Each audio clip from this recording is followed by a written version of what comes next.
Bismillahirrahmanirrahim. Assalamualaikum warahmatullahi wabarakatuh. Alhamdulillah hamdan katsiran thayyiban mubarakan fih. Kama yuhibbu rabbuna wa yardah. Asyhadu an la ilaha illallah wahdahu la syarika lah wa asyhadu anna Muhammadan abduhu wa rasuluh. Allahumma shalli wa sallim wa barik ala nabiyyina Muhammadin wa ala alihi wa ashabihi wa man tabi'ahum bi ihsanin ila yaumiddin, amma ba'du. Hadirin sekalian, para pemirsa NB Channel yang budiman dimanapun berada, rahimani wa rahimakumullah. Alhamdulillah, kembali kita bisa bertemu pada kesempatan malam hari ini. Mudah-mudahan Allah Subhanahu wa taala senantiasa berikan kepada kita taufiknya untuk bisa mengerjakan berbagai macam ketaatan, untuk bisa melaksanakan berbagai macam kebaikan, dan melindungi kita dari berbagai macam kejahatan dan kemaksiatan. Dan kita akan melanjutkan insyaallah kesempatan yang berbahagia di malam hari ini pelajaran kita dari pembahasan syarah Risalah Fadlul Islam yang ditulis oleh Syekh Muhammad bin Wahab At-Tamimi rahimahullahu taala. Buku ini membahas mengenai berbagai macam keutamaan seorang muslim. Tentunya seorang muslim dan Islam yang benar dan seorang muslim yang menjalankan agamanya dengan benar. Ayat atau di pertemuan sebelumnya kita membahas hadis Nabi SAW. Di antara keutamaan umat Islam ini, kata Nabi SAW, nahnul akhiruna min ahli dunya wal awaluna yaumal qiyamah. Kita yang menjadi yang akhir dari kalangan penduduk dunia, tapi menjadi yang awal di hari kiamat nanti. Akhir, ini umat yang terakhir dibandingkan dengan umat-umat Nabi yang lainnya, namun menjadi yang awal di surga nanti untuk masuk ke dalam jannah. Dan Nabi SAW adalah yang pertama kali meminta agar dibukakan pintu jannah, sebagaimana umat Islam adalah yang pertama kali juga akan dihisab, walaupun yang terakhir datangnya dibandingkan dengan umat-umat sebelumnya. Sebagaimana Nabi SAW adalah yang pertama kali minta kepada Allah Subhanahu wa taala agar Allah Subhanahu wa taala memulai hisab, memulai pengadilan untuk mengadili semua manusia. Kemudian beliau membawakan dalil selanjutnya tentang keutamaan Islam, sebuah hadis wa fihi ta'liqan, dan dalam Sahih Bukhari juga secara mu'allaq dari Nabi SAW annahu qala, bahwa beliau bersabda, ahabbu dini ilallah al-hanifiyatu samhah. Ahabbu dini ilallah, agama yang paling dicintai oleh Allah Subhanahu wa taala, al-hanifiyatu samhah, adalah agama al-hanifiyah as-samhah. Al-hanifiyah yang condong pada kebaikan, as-samhah yang lapang. Di sini beliau rahimahullah taala kembali membawakan sebuah hadis yang diriwayatkan Imam Bukhari, namun disebut wa fihi ta'liqan, dan dalam Sahih Bukhari secara ta'liq, secara mu'allaq. Ini hadis-hadis dalam Sahih Bukhari yang ditulis oleh Imam Bukhari dalam Sahihnya tanpa sanad, sehingga langsung menyebutkan dari sahabat atau dari Nabi SAW langsung. Sebagaimana hadis ini, beliau tidak menyebutkan sanad haddatsana dan seterusnya, namun beliau menyebutkan dengan secara langsung dari Nabi SAW. Di situ beliau tidak sebutkan, namun kadang beliau ada hadis yang beliau sebutkan di kitab yang lainnya. Di antaranya hadis ini, kalau kita membaca kitab beliau yang lainnya, Adabul Mufrad, beliau juga menyebutkan hadis ini dengan sanadnya. Sebagaimana banyak para ulama yang kemudian ada beberapa hadis yang seperti itu dalam Sahih Bukhari, dan sebagian ulama menjelaskan bahwasanya kenapa Imam Bukhari menulis seperti itu tanpa sanad, karena sanad tersebut belum memenuhi syarat beliau. Ya, kita tahu Sahih Bukhari dan Muslim menjadi kitab yang paling sahih setelah Al-Quran, karena mereka berdua menyeleksi dengan ketat hadis-hadis apa yang bisa masuk ke dalam sanad-sanad hadis yang bisa masuk ke dalam sahih tersebut, kitab sahih tersebut. Sangat ketat. Nah, ada yang tidak seperti itu, tidak memenuhi seperti itu, maka ditulis dengan mu'allaq oleh Imam Bukhari rahimahullahu ta'ala, yang kadang beliau tulis sanadnya di kitab yang lainnya, dan tidak mesti tidak sahih, ya, tapi tidak sesuai dengan syarat beliau, syarat Bukhari dan Muslim, ya, atau syarat Imam Bukhari dalam hal ini, karena di sini ada pada Sahih Bukhari. Dan banyak ulama yang menyebutkan sanad dari hadis ini Bahkan beliau sendiri juga menyebutkannya dalam kitab beliau yang lainnya, yaitu Adabul Mufrad. Maka mu'alliqan atau ta'liqan, mu'allaq itu artinya tergantung, jadi ngegantung, tidak ada rantainya, ya. Beliau langsung menyebutkan dari Nabi SAW, beliau bersabda sebagaimana dalam matan di sini, ani Nabi SAW annahu qala, bahwa beliau SAW bersabda. Apa kata Nabi? Ahabbuddin ilallah al-hanifiyatu samhah. Agama yang paling dicintai Allah Subhanahu wa taala adalah al-hanifiyah as-samhah. Agama yang hanif dan samhah. Dan ini semua merujuk kepada Islam. Semuanya merujuk kepada Islam. Maka di sini kata para ulama ada 3 poin yang menunjukkan keutamaan Islam. Yang pertama ahabbuddin, agama yang paling dicintai. Yang kedua al-hanifiyah, dan yang ketiga as-samhah. Yang pertama adalah ahabbuddin, agama yang paling dicintai. Allah Subhanahu wa taala mencintai Islam ini. Ahabbuddin di sini, agama yang paling dicintai. Apa maksudnya paling dicintai di sini? Para ulama menjelaskan agama yang paling dicintai di sini bukan artinya ada juga yang lain yang dicintai, ini yang paling. Tapi maknanya adalah satu-satunya yang dicintai. Satu-satunya yang dicintai oleh Allah Subhanahu wa taala. Dan yang seperti ini banyak dalam bahasa Arab penggunaan, namanya isim tafdil, ya, menunjukkan lebih dari, tapi artinya bawahnya enggak ada. Tidak ada yang setara dengannya. Yang paling dicintai dan satu-satunya yang paling dicintai oleh Allah Subhanahu wa taala adalah ad-din, ahabbuddin, agama yang paling dicintai.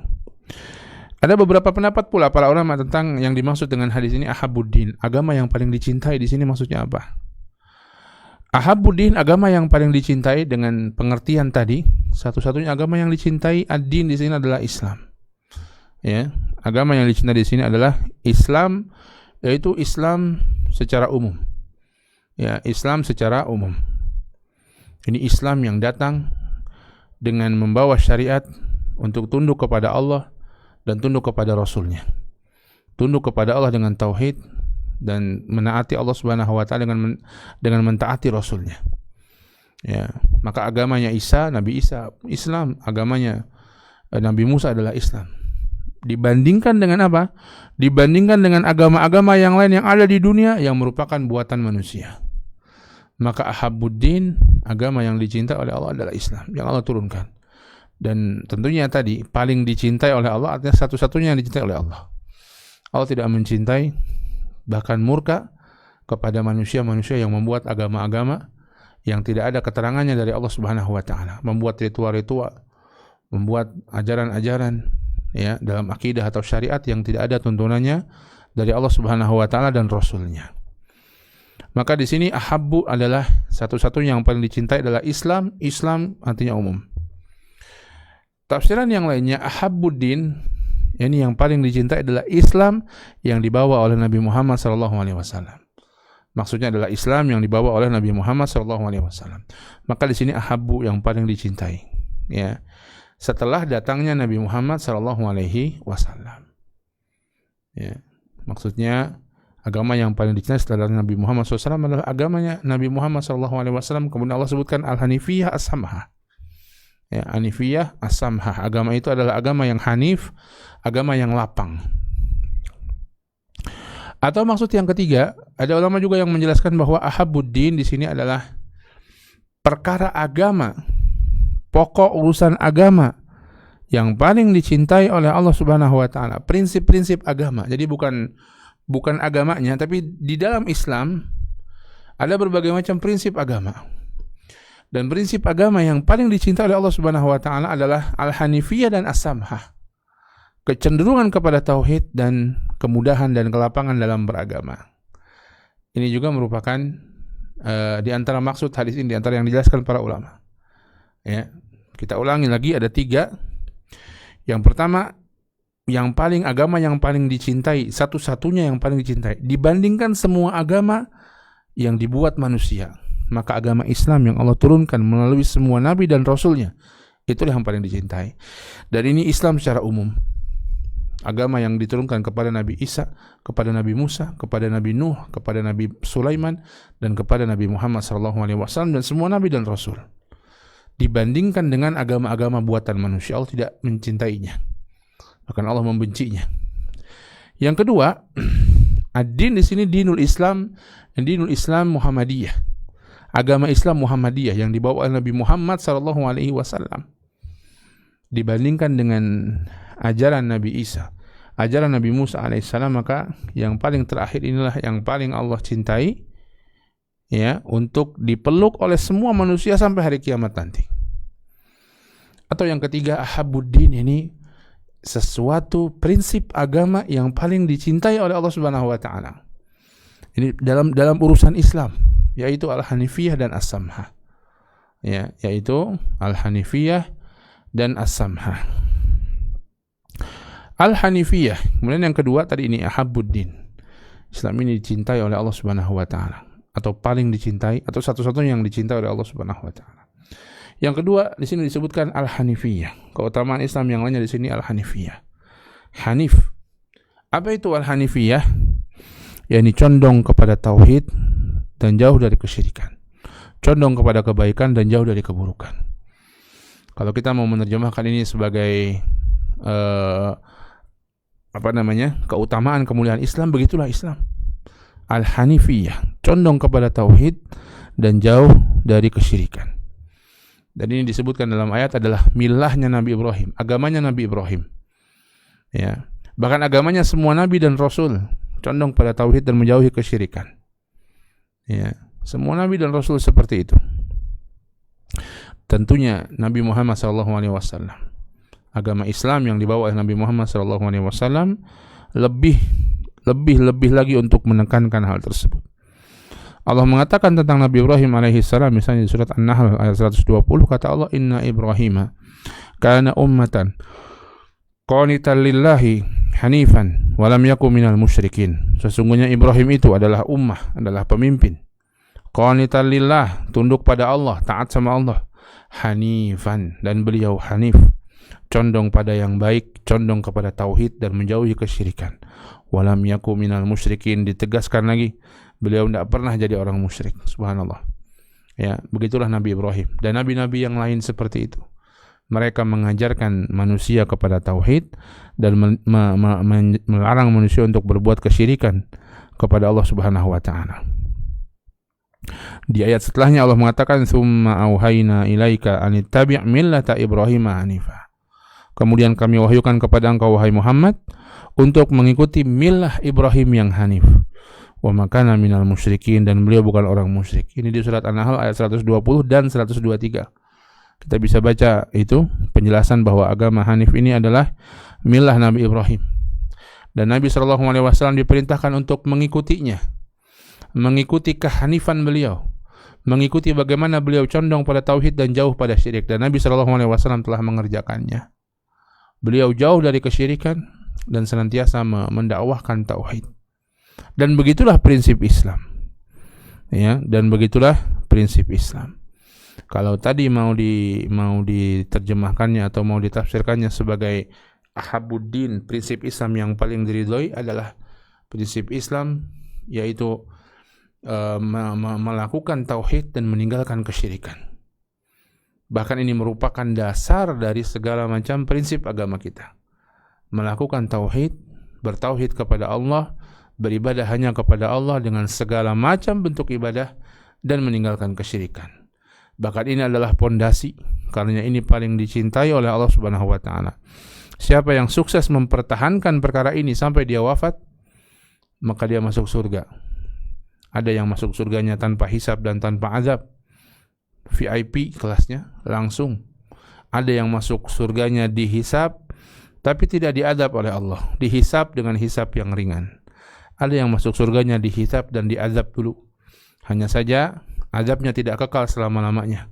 Dan ini bagi siapa? Bagi ahlu tauhid, orang-orang yang bertauhid, yang condong kepada tauhid dan meninggalkan kesyirikan kepada Allah Subhanahu wa taala, yang hanif. Ya, yang hanif. Dan itu Allah sebut sebagai milah Ibrahim. Dalam ayat yang lain Allah mengatakan, "Wa may yarghabu 'an millati Ibrahim illa man safiha nafsah wa laqad istafainahu fid dunya wa innahu fil akhirati laminas salihin." Wa may yarghabu 'an millati Ibrahim, siapa orang yang benci dengan milah Ibrahim, illa man safiha nafsah, tidaklah orang yang membenci kecuali orang yang membodohi dirinya sendiri.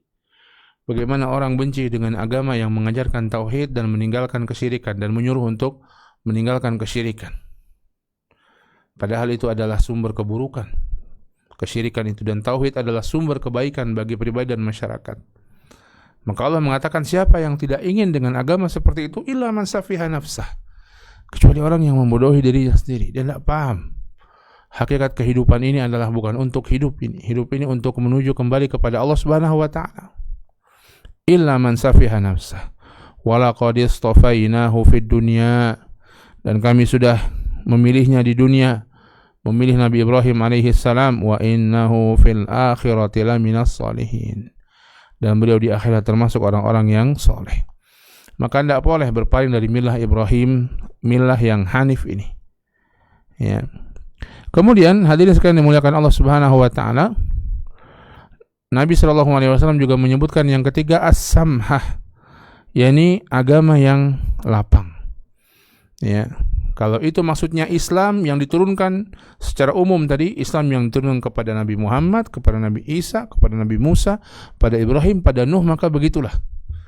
Secara umum syariat yang Allah turunkan adalah syariat yang lapang. Ya, syariat yang lapang. Dan kalau yang dimaksud Islam yang diturunkan kepada Nabi Muhammad SAW, dan begitulah agama yang diturunkan kepada Nabi, agama yang lebih lapang lagi, ya, syariatnya maupun akidahnya. Dalam peristiwa Isra Mi'raj, masyhur, cerita yang masyhur, ketika Allah Subhanahu wa taala memerintahkan Nabi SAW untuk salat 50 waktu di awalnya, karena Allah cinta dengan salat ini, Allah jadikan salat itu 50 waktu bagi manusia di awal perintah. Kemudian Allah Subhanahu wa taala atau Nabi ketika turun ke langit di mana ada Nabi Musa alaihi salam, maka Nabi Musa alaihi salam meminta kepada Rasulullah sallallahu alaihi wasallam untuk kembali kepada Allah, meminta keringanan. Terus diturunkan bolak-balik oleh Allah Subhanahu wa taala sampai akhirnya tinggal 5 waktu. Kemudian Allah berfirman 5 waktu itu setara dengan 50 waktu. Masya Allah. Samhah, mudah. Coba bayangkan kalau kita 50 waktu sholatnya. 5 waktu aja banyak yang masih bolong-bolong. Apalagi ketika dia perintahkan 50 waktu. Ya. Mudah. Dalam akidah, dalam syariat tadi. Dalam akidah mudah. Memahami urusan akidah sebenarnya mudah. Tidak jelimet. Yang membuat jelimet dalam permasalahan akidah adalah orang-orang sesat. Orang-orang yang terpengaruh dengan pemikiran-pemikiran filsafat ketuhanan. Sehingga menurut mereka Tuhan itu bisa dilogika-logikakan oleh logikanya manusia. Enggak bisa. Maka kewajiban kita menerima tentang apa yang Allah sifatkan tentang dirinya, atau disifatkan oleh Rasulullah SAW tentang Allah. Jika hadisnya hadis yang sahih, kewajiban kita menerimanya. Tidak boleh menolaknya, atau tidak boleh menyamakan dengan makhluknya. Ya, tapi menerimanya. Menerima dan menetapkan hal tersebut Allah kerjakan, Allah kehendaki sesuai dengan keagungan Allah Subhanahu wa taala. Maka mudah, samhah, agama kita ini samhah dalam akidah dan dalam ibadah. Dalam ibadah seperti tadi kita sampaikan, dalam syariat seperti tadi kita sampaikan, mudah. Ya, betul di sana ada kewajiban-kewajiban. Tapi kewajiban itu pun mudah dikerjakan. Salat 5 waktu tadi. Tidak, salat kita tidak diminta 50 waktu, 5 waktu mudah dikerjakan. Orang banyak bisa melakukannya. Kemudian puasa di bulan Ramadan, satu hal yang mudah dilakukan. Banyak orang sudah melaksanakannya. Haji, umrah dan lain sebagainya dari syariat-syariat kita itu pun demikian. Mudah asalnya. Walaupun betul ada sebagian orang-orang tertentu yang sulit melakukannya. Maka agama Islam ini selain mudah juga dimudahkan. Apabila ada kesulitan-kesulitan yang dialami oleh seseorang. Dalam salat misalnya, kita berdiri 5 waktu. Kalau kita tidak bisa berdiri karena sakit, boleh duduk. Tidak bisa demikian pula, boleh berbaring. Kalau kita safar, Kita boleh mengqashar salat kita. Kalau kita ada keperluan yang besar, kita bisa menjamak salat kita. Dan seterusnya dari berbagai macam kemudahan. Hatta bahkan bisa jadi gugur sebuah syariat karena orang tersebut tidak mampu mengerjakannya. Haji wajib, fardu ain bagi setiap orang yang mampu. Man istata'ta ilaihi sabila. Kalau engkau mampu untuk ke sana, untuk berjalan ke sana. Tapi kalau tidak, maka tidak diwajibkan. Kalau tidak diwajibkan bagaimana? Ya sudah, orang tersebut banyak berdoa sama Allah, mudah-mudahan Allah mudahkan satu saat. Allah mudahkan, ia bisa mengumpulkan uang untuk menunaikan ibadah haji satu saat nanti. Tapi selama dia tidak bisa karena uangnya tidak ada, atau mungkin uangnya ada tapi sakit keras yang menyebabkan dia tidak bisa melaksanakan prosesi ibadah haji nantinya, dikhawatirkan ada hal-hal lain, maka tidak ada wajib haji bagi dia. Mudah agama ini, memudahkan. Ya. Puasa juga misalnya. Ya, kalau kita safar atau kita sakit, maka boleh berbuka, diganti dengan hari yang lain. Dan kalau masih juga panjang mungkin sakitnya, sehingga harus berobat terus, atau sudah tua sehingga sulit sembuhnya, maka di sana ada syariat yang memudahkan yang lainnya, yaitu membayar fidyah, memberi makan satu orang fakir miskin setiap puasa yang ia tinggalkan, diganti. Kalaupun nggak bisa juga karena tidak mampu, nggak apa-apa. Ya, orang mungkin tidak mampu bayar fidyah, gimana mau bayar fidyah? Saya orang yang paling miskin di kampung ini, sebagaimana itu terjadi di zaman Nabi SAW. Ya, maka ya sudah, nggak ada kewajiban apa-apa sama dia. Sudah nggak puasa, nggak ada kewajiban apa-apa lagi. Ya karena dia memang nggak kuat puasa, mungkin sudah sepuh dan kemudian nggak kuat bayar fidyah. Maka begitulah Islam, mudah dan memudahkan apabila ada hal-hal yang memang membuat sulit, membuat masyaqqah. Sebagaimana as-samha di sini juga kata para ulama bermakna pahalanya besar. Ya, pahalanya besar. Ringan, pahalanya besar.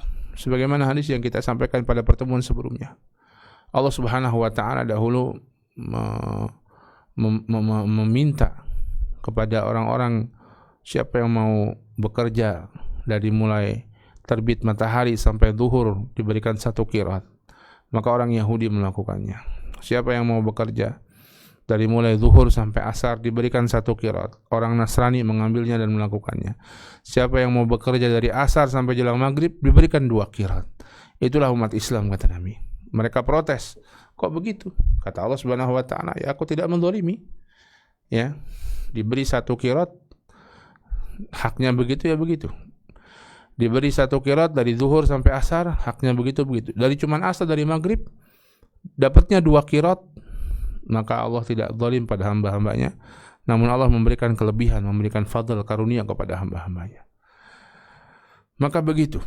Dan kalau kita melihat dalam banyak hadis, misalnya yang masyhur, hadis tentang membaca Al-Quran. Kata Nabi SAW, siapa yang membaca 1 huruf dalam Al-Quran, maka dia mendapatkan 10 kebaikan. Aku tidak mengatakan alif lam mim 1, tapi alif 1, lam 1, 10, mimnya 1. Alif lam mim aja udah 10 kali 3, maka 30 kebaikan. Belum lagi Al-Quran yang disebutkan para ulama, jumlah hurufnya lebih dari 300.000 huruf. Ya, artinya kalau kita membaca Quran dari awal sampai akhir, maka 300.000 kali 10, 3 juta kebaikan yang kita dapatkan. Subhanallah. Betapa besar hal tersebut. Ya. Maka pahalanya besar. Ya, pahalanya besar. Bahkan sampai tidak terhingga. Allah lipatkan bagi orang-orang yang beramal soleh dengan benar, dengan ikhlas dan sesuai tuntunan Nabi sallallahu alaihi wasallam. Ya. Maka al-hanifiyatus samha ini dijelaskan oleh para ulama, mestinya begitulah agama ini, agama Hanifiyah. Agama yang condong pada tauhid, jauh dari kesyirikan dan mudah dalam pelaksanaannya. Maka hendaklah begitu pula seorang dai ketika berdakwah, dakwahkan agar umat itu senantiasa beredar di poros tauhidnya, ya, dan menjauhi kesyirikan-kesyirikan. Begitulah dakwah. Dan samha, dia menjadi orang yang lapang dada. Seorang dai adalah orang yang mesti berlapang dada dengan apa yang terjadi. Ya, dalam hadis Nabi SAW mengatakan rahimallahu rajulan samhan idza ba'a wa idza ishtara wa idza iqtada. Semoga Allah Subhanahu wa taala merahmati seseorang yang samhan, yang lapang, idza ba'a, kalau dia menjual atau kalau dia membeli atau kalau dia memutuskan. Lapang dalam arti ya tidak pelit, tidak sulit dalam memutuskan kebaikan. Dia mudah dalam memutuskan kebaikan. Begitulah seorang dai dalam mengerjakan kebaikan. Gampangan orangnya, humble gitu kalau bahasa kita sekarang. Dan jangan lupa untuk mendakwahkan tauhid dan menjauhkan manusia dari kesyirikan. Ya. Dalam ayat yang lain Allah mengatakan wajahidu fillahi haqqa jihadih huwa ijtabakum wa ma ja'ala 'alaikum fid dini min haraj millata abikum Ibrahim. Ya, huwa ijtabakum. Dia wajahidu fillahi haqqa jihadih. Dan berjihadlah di jalan Allah Subhanahu wa taala dengan sebenar-benarnya jihad. Huwa ijtabakum, dialah Allah yang memilih kalian. Wa ma ja'ala 'alaikum fid dini min haraj, dan tidaklah Allah menjadikan bagian dari agama ini hal yang susah. Maka ini mudah, samha. Ya, mengerjakan agama ini mudah, prakteknya mudah, dan apabila ada kesulitan di sana ada banyak kemudahan-kemudahan yang mungkin bisa dilakukan oleh seseorang. Maka begitulah Islam, dicintai oleh Allah, hanifiyah, cenderung kepada tauhid dan jauh dari kesyirikan. Demikian pula samha, yaitu lapang dalam pelaksanaannya. Kemudian hadirin sekalian yang dimuliakan Allah Subhanahu wa taala, beliau membawakan pula asar dari sahabat Nabi radhiyallahu taala anhu, yakni sahabat Ubay bin Ka'ab radhiyallahu taala anhu. Bismillah. Kita bacakan asar ini. An Ubay bin Ka'ab radhiyallahu taala anhu qala, dari Ubay bin Ka'ab radhiyallahu taala anhu beliau mengatakan, "Alaikum bis sabili was sunnah." Hendaklah kalian berada di atas jalan dan sunnah. Jalan Islam dan sunnah Nabi sallallahu alaihi wasallam. Kata beliau, "Fa innahu laisa min 'abdin 'ala sabilin wa sunnah. Dzakarallaha fa fadat 'ainahu min khasyatillah fatamassahu an-nar." Sesungguhnya tidak ada seseorang yang berada di atas jalan Islam dan sunnah, kemudian dia mengingat Allah Subhanahu wa taala. Fafadat ainahu, kemudian air matanya bercucuran. Fatamassahun nar, tidak akan dia disentuh oleh api neraka. Walaisa min 'abdin 'ala sabilin wa sunnah, kata Ubay bin Ka'ab melanjutkan, dan tidaklah seseorang itu berada di atas jalan Islam dan sunnah Nabi. Zakar Rahman faqsha'arra jilduhu min mukhafatillah illa kana kamathali syajaratin yabisin waraquha fi tahatat anhu dhunubuhu illa tahatat anhu dhunubuhu. Tidaklah seseorang berada di atas jalan Islam dan sunnah, kemudian dia mengingat Allah Ar-Rahman, faqsha'arra jilduhu, hatinya atau kulitnya kemudian bergetar karena mengingat Allah Subhanahu wa taala, min makhafatillah, dari rasa takut dia kepada Allah, illa kana kamathali syajaratin yabisin waraquha illa tahatat anhu dhunubuhu, kecuali seperti sebuah pohon yang daunnya kering, kemudian dia ditiup angin, ya, daunnya kemudian yang kering itu berguguran. Kama tahat an hadhihi syajarah, daun kering itu ketiup angin, dia daun-daunnya runtuh, begitu pula dosa-dosanya akan runtuh ketika orang itu mengingat Allah dan gemetar, ya, kulitnya. Wa inna iqtisadan fi sunnatin khairum ijtihadin fi khilafi sabilillahi wa sunnati. Ini juga perkataan emas yang beliau sampaikan. Wa inna iqtisadan, dan sesungguhnya sikap sederhana di atas sunnah itu lebih baik daripada ribet capek-capek, ya, tapi menyelisihi Islam dan menyelisihi sunnah Nabi sallallahu alaihi wasallam. Fanduru a'malakum, lihatlah amal kalian. Fa in kanat ijtihadan aw iqtisadan an takuna ala minhajil anbiya'i wa sunnatihim. Walaupun kalian sungguh-sungguh atau kalian amalnya yang sedang-sedang, yang pas-pasan, maka pastikan bahwa amal tersebut berada di atas manhajnya para nabi dan sunnah mereka. Ya, ini wasiat dari Ubay bin Ka'ab radhiyallahu taala anhu. Ubay bin Ka'ab ini sahabat di antara sahabat Rasulullah sallallahu alaihi wasallam dan beliau adalah ahli tentang Quran. Bahkan beliau pencatat Al-Quran di zaman Rasulullah sallallahu alaihi wasallam. Bahkan dalam satu hadis yang diriwayatkan oleh Imam Bukhari pernah disebutkan dzukira Abdullah inda Abdullah ibni Amr. Pernah disebutkan tentang Abdullah, yakni Abdullah bin Mas'ud di sisi Abdullah bin Amr. Jadi Abdullah bin Amr anaknya para sahabat, anaknya Amr bin As. Disebut kepada beliau tentang Abdullah bin Mas'ud. Faqala, kata beliau, dzaka rajulun la azalu uhibbahu ba'dama sami'tu Rasulullah sallallahu alaihi wasallam yaqul.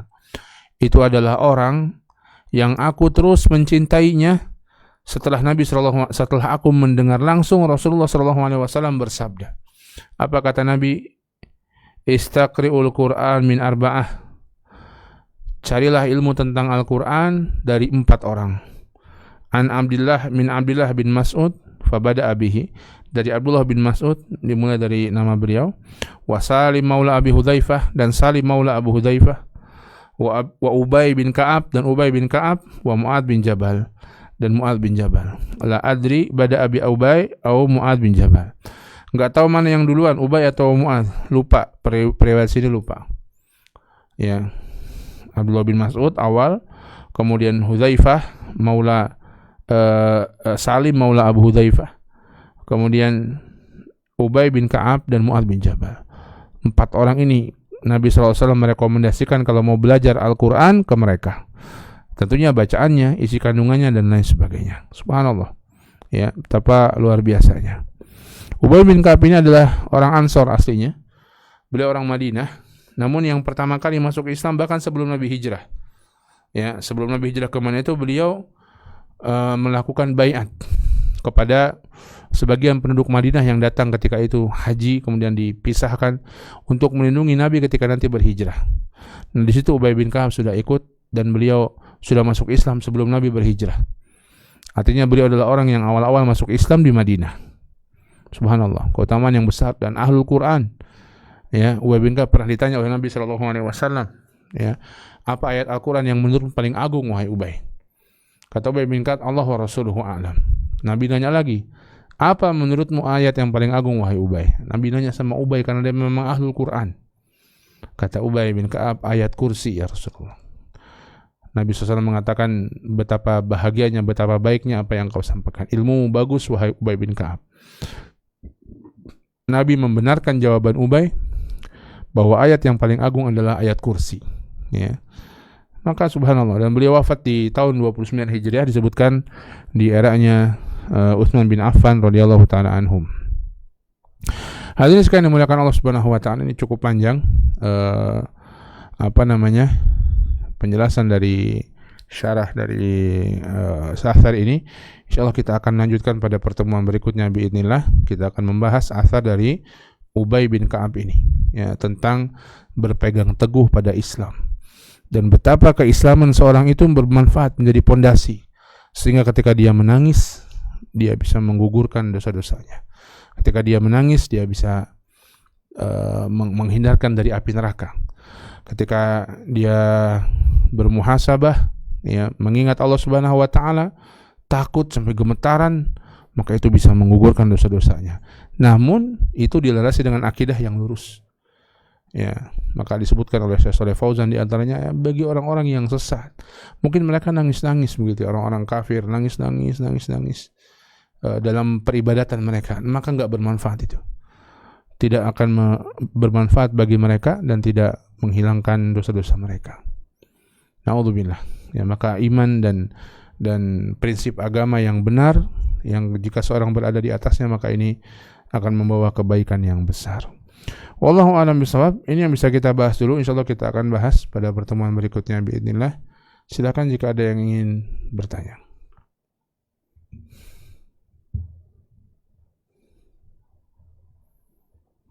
Ada, Mas?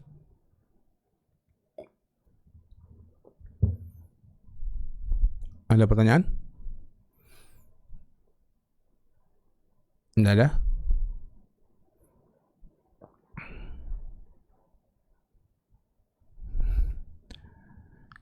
Nggak ada ya? Nggak ada pertanyaan, Mas? Ya. Jika tidak ada, kita cukupkan sampai sini insyaallah.